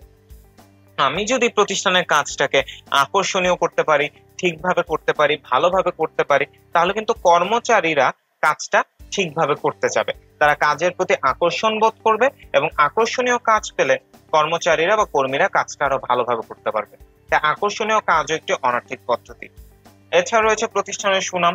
যে সকল প্রতিষ্ঠানের সুনাম অনেক বেশি, অনেক নাম করা স্বনামধন্য যে সকল প্রতিষ্ঠান, সেই প্রতিষ্ঠানে স্বভাবতই কর্মচারীরা কাজ করতে চায়। একজন চাকরি প্রত্যাশীও কিন্তু চায় একটি সুনাম আছে বা স্বনামধন্য একটি প্রতিষ্ঠানে কাজ করতে। প্রতিষ্ঠানের সুনাম কিন্তু একজন ব্যক্তির প্রেরণা হিসেবে কাজ করে, কারণ সে তখন মানুষের কাছে পরিচয় দিতে পারে যে সে যে প্রতিষ্ঠানে কাজ করছে, সে প্রতিষ্ঠানটি সমাজে বা দেশে অনেক স্বনামধন্য একটি প্রতিষ্ঠান। তাই প্রতিষ্ঠানের সুনাম প্রেষণের একটি অনৈতিক পদ্ধতি। এছাড়া রয়েছে প্রশিক্ষণ। অনেক সময় কর্মীরা কোনো একটা কাজ হয়তো ভালোভাবে পারে না, বা কোনো একটা কাজ সম্পর্কে তার অত ভালো জ্ঞান নেই, তখন যদি প্রশিক্ষণের ব্যবস্থা করা হয়, কর্মী কিন্তু কাজটা সম্পর্কে শিখে যায়, এবং কাজটা সম্পর্কে শিখে যাওয়ার পর সে কিন্তু আরো ভালোভাবে কাজ করতে পারে। এবং আমরা জানি যে যে কাজ আমরা পারি, যে কাজ সম্পর্কে আমাদের ধারণা আছে, যে কাজ করা আমাদের জন্য কঠিন নয়, সেই কাজের প্রতি কিন্তু আমরা ন্যাচারালি আগ্রহ বোধ করি। আমরা যদি কোনো কাজ সম্পর্কে ধারণা না থাকে বা আমরা কাজটা না পারি, সেক্ষেত্রে আমরা কিন্তু সেই কাজটা করতে চাই না। আর যেহেতু আমরা সেই কাজটা করতে চাই না, ফলে যা হয় যে কাজটা যখন অনিচ্ছা নিয়ে করা হয়, কাজটা ভালোভাবে করা হয় না, সর্বোত্তম ফলাফলটা পাওয়া যায় না। কিন্তু প্রশিক্ষণের মাধ্যমে আমি যদি কর্মীকে দক্ষ করে তুলি, কর্মীকে কাজের সম্পর্কে বিভিন্ন জ্ঞান দিয়ে কর্মীকে প্রস্তুত করে তুলি, তখন কিন্তু কর্মী কাজের প্রতি আগ্রহ বোধ করবে, সে কাজটা করতে চাবে, এবং সে ভালোভাবে কাজটা করতেও পারবে। তাই প্রশিক্ষণ প্রেষণের একটি অনৈতিক পদ্ধতি। এছাড়া রয়েছে স্বীকৃতি। আমার প্রতিষ্ঠানে কর্মী যখন কাজ করছে, তাকে আমার অবশ্যই তার কাজ অনুযায়ী স্বীকৃতি দিতে হবে। যে যতটুকু কাজ করেছে, যে কাজটা ভালোভাবে করেছে, তার যদি কাজের আমি স্বীকৃতি না দেই, সে কিন্তু ভবিষ্যতে সে কাজটা ভালোভাবে করতে চাবে না। কিন্তু আমি যদি তার কাজ পারফরমেন্স অনুযায়ী স্বীকৃতি দেই, সবাইকে জানানোর যদি ব্যবস্থা করি যে না, আমার এই কর্মচারী কাজটা ভালোভাবে করেছে, সে অনেক ভালোভাবে কাজ করছে, তাহলে কিন্তু সেও যেমন মনোবল তার বৃদ্ধি পাবে, সে যেমন কাজের প্রতি আরো আগ্রহী হবে, পাশাপাশি অন্য যারা রয়েছে তারাও কিন্তু দেখবে যে প্রতিষ্ঠানের ভালো কাজের স্বীকৃতি দেওয়া হচ্ছে। অর্থাৎ স্বীকৃতি প্রেষণের একটি অনৈতিক পদ্ধতি। পরবর্তী পদ্ধতি হচ্ছে প্রশংসা। কর্মীর প্রশংসা করলে, কর্মীর কাজের প্রশংসা করলে, কর্মীর পারফরমেন্সের প্রশংসা করলে কর্মী কিন্তু খুশি হয়। আমরা নিজেরাও যখন আমাদের কেউ প্রশংসা করে, আমরা কিন্তু খুশি হই। আমরা প্রশংসা পেলে আমরা সে কাজটার প্রতি আগ্রহী হই, উৎসাহী হই। প্রতিষ্ঠানেও যখন কর্মীর কাজের, কর্মীর ডেডিকেশনের, কর্মীর পরিশ্রমের প্রশংসা করা হয়, কর্মী বুঝে যে না, তাকে তার কাজের, তাকে তার পারফরমেন্সের, তাকে তার কষ্টের মূল্য দেওয়া হচ্ছে, তখন কর্মী আগের তুলনায় আরো ভালোভাবে কাজটি করতে চায়, কাজটি করার চেষ্টা করে, এবং সেই কাজটি করে কারণ যখন সে ভালো কাজ করছে, তাকে তার কাজের জন্য প্রশংসা করা হচ্ছে। প্রশংসা কিন্তু একটি অনৈতিক পদ্ধতি হলেও খুবই কার্যকরী একটি প্রেরণা দেওয়ার পদ্ধতি। এছাড়া রয়েছে সুবিচার প্রতিষ্ঠা। প্রতিষ্ঠানে যদি সুবিচার হয়, কেউ যদি কোনো খারাপ কাজ করে, কেউ যদি কোনো ভুল করে, তার যেমন বিচার হওয়া, পাশাপাশি দুই পক্ষের মধ্যে যদি কোনো সমস্যা হয়, সেক্ষেত্রে ন্যায় বিচার করা, এই সকল বিষয় কিন্তু প্রেষণা হিসেবে কাজ হয়, কাজ করে। কারণ যদি প্রতিষ্ঠানের কর্মী দেখে যে প্রতিষ্ঠানে ন্যায় বিচার নেই বা সুবিচার নেই, সে কিন্তু কাজ করতে আগ্রহ বোধ করবে না, কারণ সে জানে প্রতিষ্ঠানে সুবিচার প্রতিষ্ঠা হচ্ছে না বা প্রতিষ্ঠানে সুবিচার হচ্ছে না।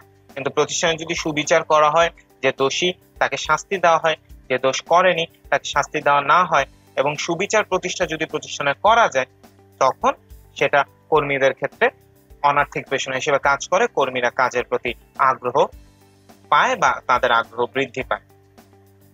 এছাড়া সুষ্ঠু তদারকিও কিন্তু একটি অনার্থিক পদ্ধতি। প্রতিষ্ঠানে কোনো কাজ হলে, কোনো সমস্যা হলে, সেক্ষেত্রে সুষ্ঠু তদারকি কিন্তু করা গুরুত্বপূর্ণ।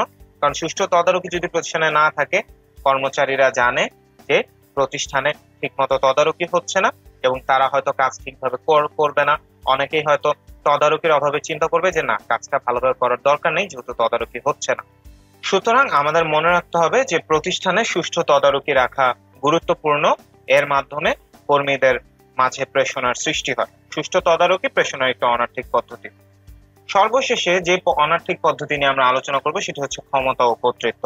ক্ষমতা ও কর্তৃত্ব প্রয়োজন অনুযায়ী দেওয়া, পাশাপাশি ক্ষমতা ও কর্তৃত্বের সঠিক ব্যবহার, এই দুটি বিষয় নিশ্চিত করাও গুরুত্বপূর্ণ। কারণ এই দুটি বিষয় নিশ্চিত করা গেলে প্রতিষ্ঠানের কর্মচারীরা তাদের কাজ ঠিকমতো করতে পারে, কাজের প্রতি উৎসাহ আগ্রহ পায় এবং প্রতিষ্ঠান তার কাঙ্ক্ষিত লক্ষ্যে পৌঁছাতে পারে। এখন এই পর্যায়ে এসে আমরা আবার আরেকটা কুইজ দিয়ে দিব। চলো এই পার্টটার প্রশ্নটি দেখে নিই। প্রশ্নটি হচ্ছে, কোনটি প্রেষণাদানের অনার্থিক উপায়? চলো আমরা অপশনগুলো দেখে নিই। অপশন এ চিকিৎসা সুবিধা, অপশন বি পদোন্নতি, অপশন সি বেতন বৃদ্ধি এবং অপশন ডি চাকরির স্থায়িত্ব।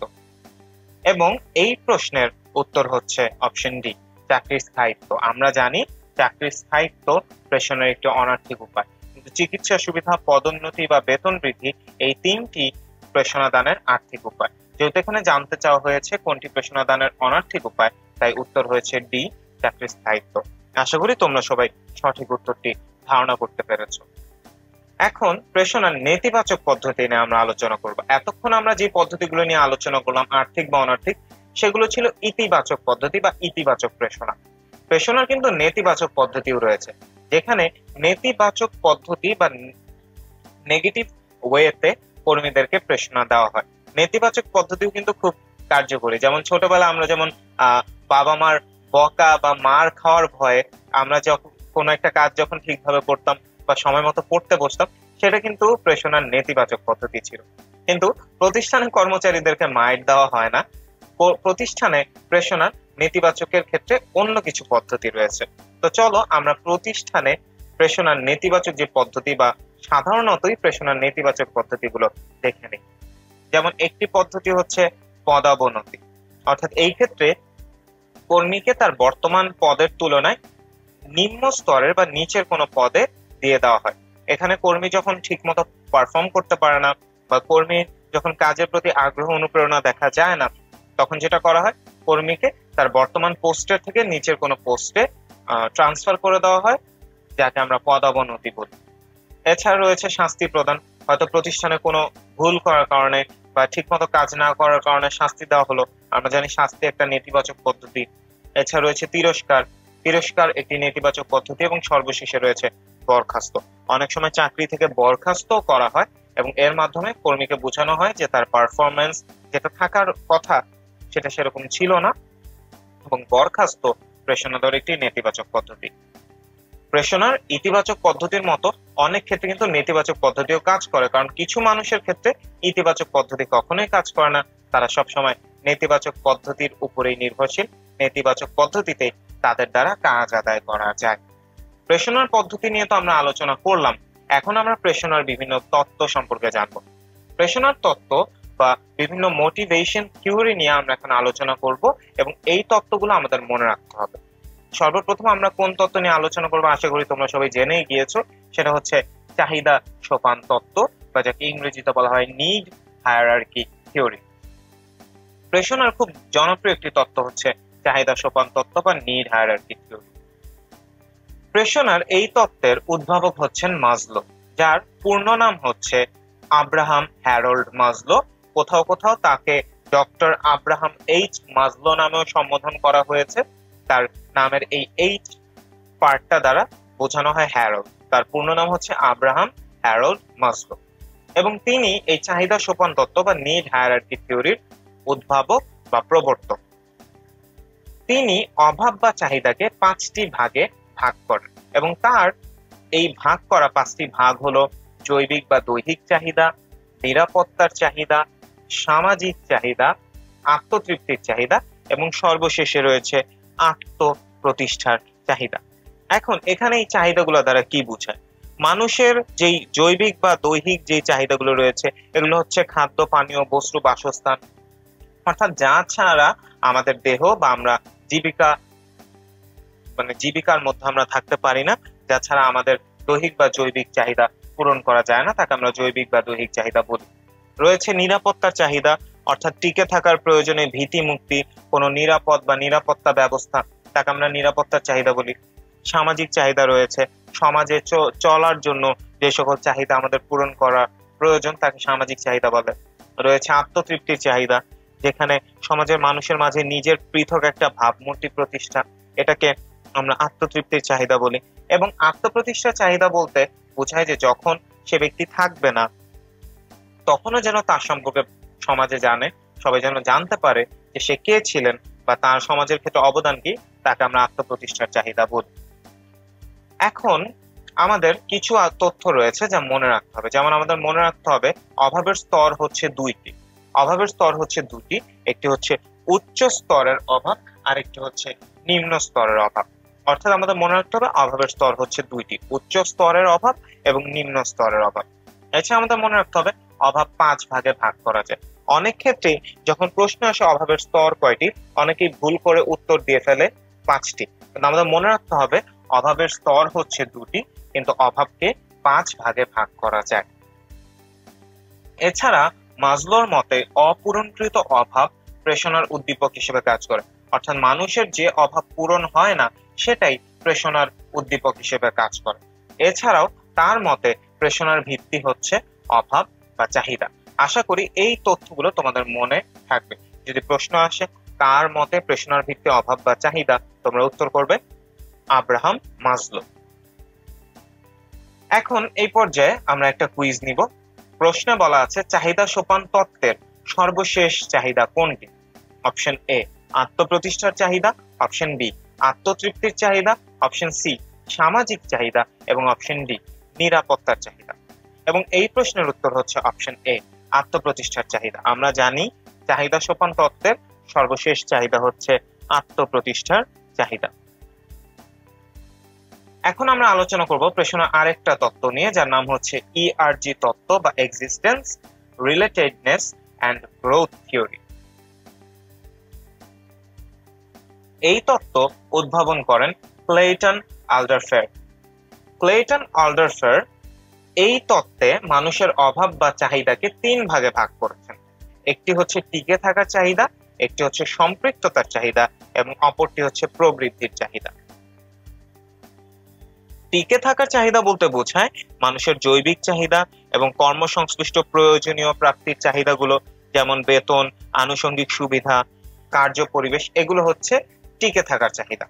সম্পৃক্ততার চাহিদা হচ্ছে পরিবার, বন্ধু-বান্ধব, সহকর্মী, পেশা সম্পৃক্ত সহযোগিতার সাথে সহযোগী যারা, তাদের সাথে সম্পর্ক প্রতিষ্ঠা, নিজের ধারণা মতামতকে সেখানে তুলে ধরার যে অবস্থান বা প্রতিষ্ঠা করার যে চাহিদা, তাকে আমরা সম্পৃক্ততার চাহিদা বলি। সর্বশেষে রয়েছে প্রবৃদ্ধির চাহিদা, অর্থাৎ এগিয়ে যাওয়ার আগ্রহ বা নিজের চাহিদা, নিজেকে সমাজে এগিয়ে নেওয়া যাওয়া, নতুন কাজ করা, নতুন দায়িত্ব লাভ, আকর্ষণীয় কাজ করা, নতুন কিছু করার সুযোগ, উদ্ভাবন করার সুবিধা, এই বিষয়গুলোকে প্রবৃদ্ধির চাহিদা বলা হয়। প্রেষণার আরেকটি তত্ত্ব হচ্ছে প্রয়োজন তত্ত্ব। এখন আমরা প্রয়োজন তত্ত্ব বা নিড থিওরি নিয়ে আলোচনা করব। এই তত্ত্বের উদ্ভাবক হচ্ছে ডেভিড ক্ল্যারেন্স ম্যাকক্লেল্যান্ড। তার নামকে সংক্ষেপে ডেভিড সি ম্যাকক্লেল্যান্ডও অনেক জায়গায় লেখা থাকে। ডেভিড ক্ল্যারেন্স ম্যাকক্লেল্যান্ড এই তত্ত্বে মনে করেছেন বা এই তথ্যে বলেছেন যে মানুষের অভাব বা চাহিদা হলো তার জীবনের অভিজ্ঞতা থেকে অর্জিত বা শিক্ষণের ফলশ্রুতি। অর্থাৎ ডেভিড ম্যাকক্লেল্যান্ড মনে করেন যে মানুষের জীবনের যে অভাব বা চাহিদাগুলো রয়েছে তা তার জীবনের অভিজ্ঞতা থেকে অর্জিত বা শিক্ষণের কারণেই হয়েছে বা ফলশ্রুতি।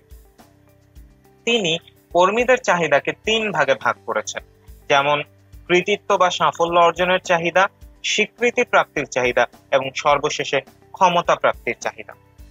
এইখানে কর্মীদের চাহিদাকে 3 ভাগে ভাগ করার মধ্যে প্রথমে যে চাহিদায় ভাগ করেছেন যে কর্মীরা কৃতিত্ব বা সাফল্য অর্জন করতে চায়, তারা প্রতিষ্ঠানে তাদের কাজের যে স্বীকৃতি সে স্বীকৃতি চায়, পাশাপাশি কর্মীরা চায় অন্যের উপর যে প্রভাব সৃষ্টি করার যে ক্ষমতা সেই ক্ষমতাও কোনো না কোনো সময় অর্জন করতে। অর্থাৎ কর্মীদের চাহিদাকে ডেভিড ম্যাকক্লেল্যান্ড 3 ভাগে ভাগ করেছেন প্রয়োজন তত্ত্বে। একটি হচ্ছে কৃতিত্ব বা সাফল্য অর্জনের চাহিদা, স্বীকৃতি প্রাপ্তির চাহিদা এবং ক্ষমতা প্রাপ্তির চাহিদা। প্রেষণার আরেকটি তত্ত্ব হচ্ছে দ্বি উপাদান তত্ত্ব, যাকে ইংরেজিতে বলা হয় টু ফ্যাক্টরস থিওরি। এর উদ্ভাবক হচ্ছেন ফ্রেডরিক হার্জবার্গ। ফ্রেডরিক হার্জবার্গ একজন বিখ্যাত মনোবিজ্ঞানী। তিনি দ্বি উপাদান তত্ত্ব বা টু ফ্যাক্টরস থিওরিতে মানুষের কর্মীদের যে সন্তুষ্টি এবং অসন্তুষ্টি তার সাথে জড়িত 2 ধরনের উপাদানকে নির্দিষ্ট করেছেন। তিনি এই 2 ধরনের উপাদানকে নাম করেছেন রক্ষণাবেক্ষণমূলক উপাদান, যাকে ইংরেজিতে বলা হয় হাইজিন ফ্যাক্টরস, এবং প্রেষণামূলক উপাদান, যাকে বলা হয় মোটিভেশনাল ফ্যাক্টরস। এখানে রক্ষণাবেক্ষণমূলক উপাদানগুলো কি কি? যেমন রয়েছে প্রতিষ্ঠানের নীতি ও প্রশাসন, বেতন, চাকরির নিরাপত্তা, তত্ত্বাবধান, কার্য পরিবেশ, শ্রমিক ও ব্যবস্থাপনা সম্পর্ক, সহকর্মীদের সাথে সম্পর্ক, পদমর্যাদা ইত্যাদি। রক্ষণাবেক্ষণমূলক উপাদানগুলো হচ্ছে কর্মীদেরকে প্রতিষ্ঠানে রেখে দেওয়ার জন্য, তাদেরকে কর্মচারীদেরকে প্রতিষ্ঠানে রক্ষণাবেক্ষণ করার জন্য এই উপাদানগুলো কাজ করে। এছাড়া আরো কিছু উপাদান রয়েছে, আরেকটি উপাদান রয়েছে যাকে বলা হয় প্রেষণামূলক উপাদান। প্রেষণামূলক উপাদানের অন্তর্ভুক্ত কি কি? যেমন সাফল্য, স্বীকৃতি, সমৃদ্ধির সম্ভাবনা, উন্নতির সুযোগ, দায়িত্ব, অগ্রগতি, আকর্ষণীয় কাজ ইত্যাদি। প্রেষণার আরেকটি তত্ত্ব হচ্ছে এক্স তত্ত্ব ও ওয়াই তত্ত্ব। ইংরেজিতে বলা হয় theory X and theory Y. X তত্ত্ব ওয়াই তত্ত্বের প্রবর্তক হচ্ছে ডাগলাস ম্যাকগ্রেগর। ডাগলাস ম্যাকগ্রেগর ব্যবস্থাপনার একজন প্রফেসর ছিলেন এবং তিনি এক্স তত্ত্ব ওয়াই তত্ত্ব আবিষ্কার বা উদ্ভাবন করেছেন। তিনি মনে করেছেন বা তার এই তত্ত্বে তিনি বলেছেন যে সমাজে 2 ধরনের মন মানসিকতার লোক পাওয়া যায়। এক পক্ষকে তিনি এক্স তত্ত্ব দ্বারা আলোচনা করেছেন, অর্থাৎ এক্স তত্ত্ব নেতিবাচক দিকগুলো আলোচনা করে, অপরদিকে ওয়াই তত্ত্ব ইতিবাচক দিকগুলো আলোচনা করে। এক্স তত্ত্ব মনে করে মানুষ সাধারণত কাজ করতে পছন্দ করে না, মানুষ চায় কাজে ফাঁকি দিতে বা কাজ এড়িয়ে চলতে। কিন্তু ওয়াই তত্ত্ব মনে করে যে না, মানুষ কাজ করতেও পছন্দ করে যদি তাকে পর্যাপ্ত পরিমাণে উপকরণ এবং পরিবেশ দেওয়া হয়। প্রেষণার এই তত্ত্বগুলো ছাড়াও অন্যান্য কিছু তত্ত্ব রয়েছে, যেমন রয়েছে সমতা তত্ত্ব, যাকে বলা হয় ইকুইটি থিওরি, এবং ইকুইটি থিওরির প্রবর্তক বা উদ্ভাবক হচ্ছেন ভিক্টর ব্রুম। এছাড়া রয়েছে প্রত্যাশা তত্ত্ব, এক্সপেক্টেন্সি থিওরি, যাকে আমরা ইংরেজিতে বলি, এবং এই তত্ত্বের উদ্ভাবক হচ্ছেন জে স্টেসি অ্যাডামস। এছাড়া সর্বশেষ আমরা যে তত্ত্ব সম্পর্কে জানবো সেটি হচ্ছে জেড তত্ত্ব বা থিওরি জেড, এবং এই তত্ত্বের উদ্ভাবক হচ্ছেন উইলিয়াম জে উচি।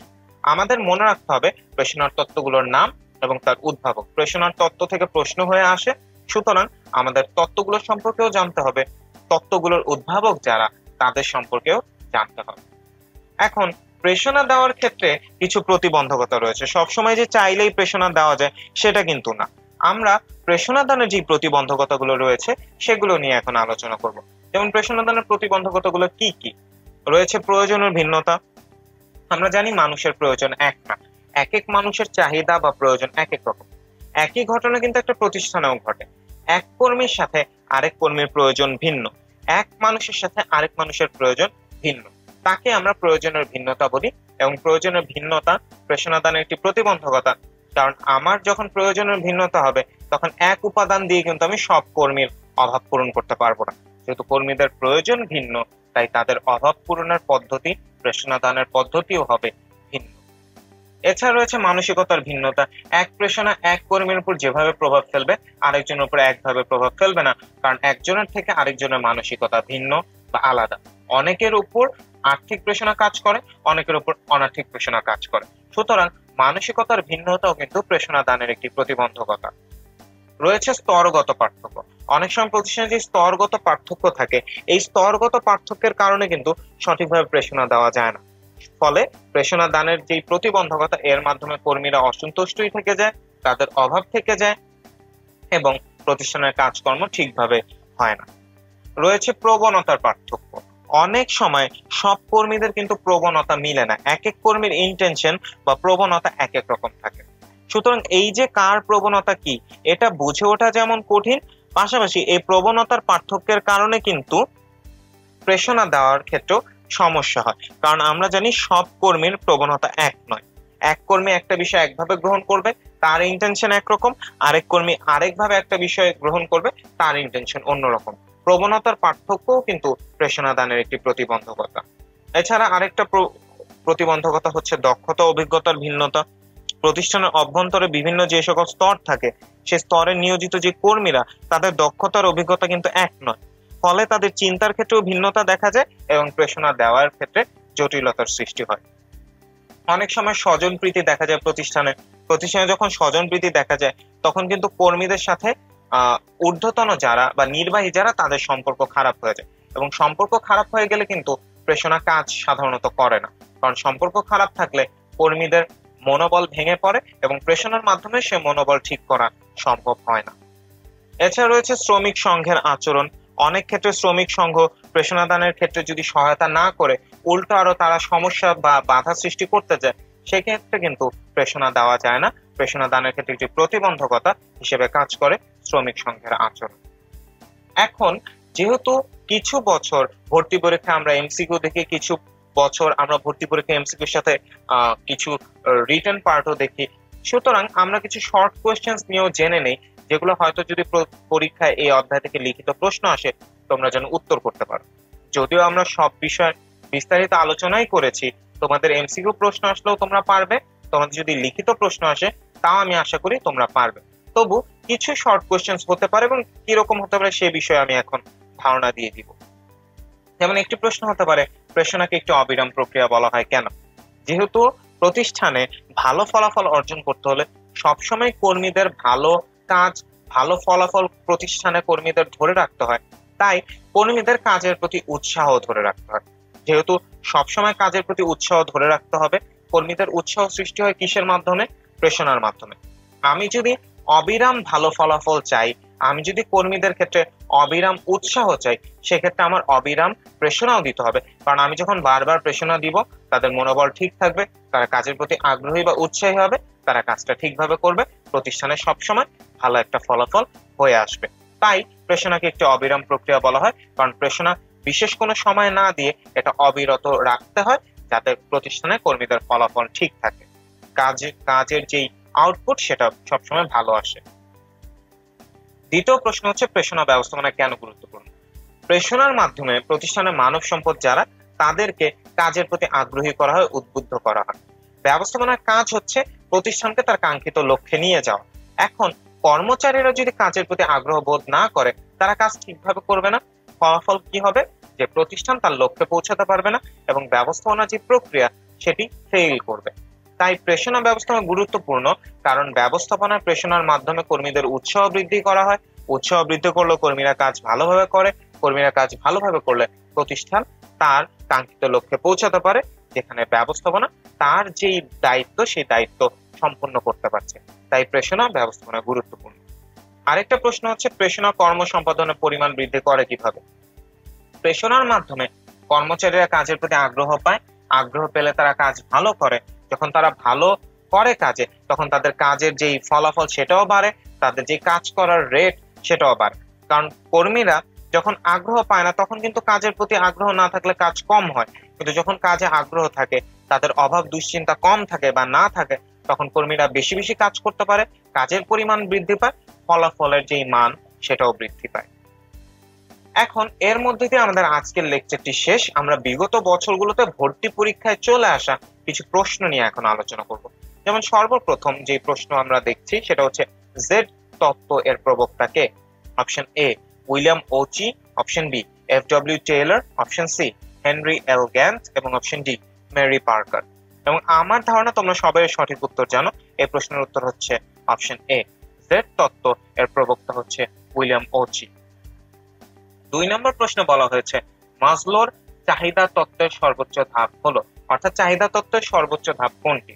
অপশন এ আত্মতৃপ্তি, অপশন বি আত্মপ্রতিষ্ঠা, অপশন সি আত্মসম্মান এবং অপশন ডি আত্মবিশ্বাস। এবং এই প্রশ্নের সঠিক উত্তর হচ্ছে অপশন বি আত্মপ্রতিষ্ঠা। আমরা জানি আত্মপ্রতিষ্ঠার যে চাহিদা সেটা মাসলোর চাহিদা সোপান তত্ত্বের সর্বোচ্চ ধাপ। চাহিদার সর্বোচ্চ ধাপ হচ্ছে আত্মপ্রতিষ্ঠা। 3 নম্বর প্রশ্নে বলা হয়েছে কোনটি অনার্থিক প্রেষণা নয়। আমরা আর্থিক অনার্থিক প্রেষণা পড়েছি, চলো দেখি আমরা এই প্রশ্নের সঠিক উত্তর করতে পারি নাকি। অপশন এ চাকরির নিরাপত্তা, অপশন বি কাজের মূল্যায়ন, অপশন সি সামাজিক মর্যাদা এবং অপশন ডি পদোন্নতি। এবং আমরা জানি অপশন ডি অর্থাৎ পদোন্নতি অনার্থিক প্রেষণা নয়। পদোন্নতি একটা আর্থিক প্রেষণা, কিন্তু বাকি তিনটি অনার্থিক প্রেষণা। যেহেতু বাকি তিনটি অনার্থিক প্রেষণা, সেগুলো আর্থিক প্রেষণা নয়, তাই এই প্রশ্নের উত্তর হচ্ছে পদোন্নতি, কারণ পদোন্নতি একটি আর্থিক প্রেষণা। 4 নম্বর প্রশ্নে বলা হয়েছে নিচের কোনটি হাইজিন উপাদান। চলো অপশনগুলো দেখে নেই। অপশন এ বেতন, অপশন বি স্বীকৃতি, অপশন সি কৃতিত্ব অর্জন এবং অপশন ডি প্রবৃদ্ধি। এবং এই প্রশ্নের উত্তর হচ্ছে অপশন এ বেতন একটি হাইজিন উপাদান, বা যাকে আমরা রক্ষণাবেক্ষণকারী উপাদানও বলে থাকি। স্বীকৃতি, কৃতিত্ব অর্জন, প্রবৃদ্ধি এগুলো হাইজিন উপাদান নয়। তাই এই প্রশ্নের উত্তর হয়েছে অপশন এ বেতন বা স্যালারি একটি হাইজিন উপাদান। 5 নম্বর প্রশ্নে বলা হয়েছে হার্জবার্গের প্রেষণা তত্ত্ব অনুসারে নিচের কোনটি প্রেষণার উপাদান। অপশন এ বেতন, বি চাকরির নিরাপত্তা, সি কর্মপরিবেশ, ডি সহকর্মীদের সাথে সম্পর্ক এবং ই পদোন্নতির সুযোগ। এবং এই প্রশ্নের উত্তর হচ্ছে অপশন ই পদোন্নতির সুযোগ হার্জবার্গের প্রেষণা তত্ত্ব অনুসারে একটি প্রেষণার উপাদান। 6 নম্বর প্রশ্নে বলা হয়েছে প্রেষণার চাহিদা সোপান তত্ত্বের প্রবর্তক হলেন। Option A Herzberg, B Maslow, C McGregor, D Vroom এবং ই ম্যাকক্লেল্যান্ড। আমরা জানি চাহিদা সোপান তত্ত্ব প্রবর্তন করেন আব্রাহাম মাসলো, তাই এই প্রশ্নের উত্তর হচ্ছে বি বা মাসলো। 7 নম্বর প্রশ্নে বলা হয়েছে দ্বি উপাদান তত্ত্বের প্রবর্তককে, অর্থাৎ টু ফ্যাক্টরস থিওরির প্রবর্তক বা প্রবক্তা কে। Option A Abraham Maslow, B Douglas McGregor, C Thomas, D Henry Fayol এবং ই ফ্রেডরিক হার্জবার্গ। দ্বি উপাদান তত্ত্বের প্রবর্তক আমরা জানি ফ্রেডরিক হার্জবার্গ। তিনি সর্বপ্রথম টু ফ্যাক্টরস থিওরি বা দ্বি উপাদান তত্ত্বের প্রবর্তন করেন। তাই এই প্রশ্নের উত্তর হচ্ছে ফ্রেডরিক হার্জবার্গ, যিনি টু ফ্যাক্টর থিওরির উদ্ভাবক। 8 নম্বর প্রশ্নে জানতে চাওয়া হয়েছে নিচের কোনটি মাসলোর চাহিদা সোপান তত্ত্বের একটি সোপান নয়। সোপান বলতে এখানে আমরা বলতে পারি যে চাহিদা নয়। অপশন এ আত্মপ্রতিষ্ঠার চাহিদা, অপশন বি আত্মতৃপ্তির চাহিদা, অপশন সি ন্যায় বিচার, অপশন ডি সামাজিক চাহিদা এবং অপশন ই নিরাপত্তার চাহিদা। আমরা জানি মাসলোর চাহিদা সোপান তত্ত্বের একটি সোপান নয় ন্যায় বিচার চাহিদা, কারণ আত্মপ্রতিষ্ঠার চাহিদা, আত্মতৃপ্তির চাহিদা, সামাজিক চাহিদা, নিরাপত্তার চাহিদা, এই 4টা চাহিদাই আমরা মাসলোর চাহিদা সোপান তত্ত্বে দেখেছি, কিন্তু ন্যায় বিচার চাহিদা এটা আমরা দেখিনি। অর্থাৎ ন্যায় বিচার চাহিদা মাসলোর চাহিদা সোপান যেই তত্ত্ব, সেই তত্ত্বের একটি সোপান নয়।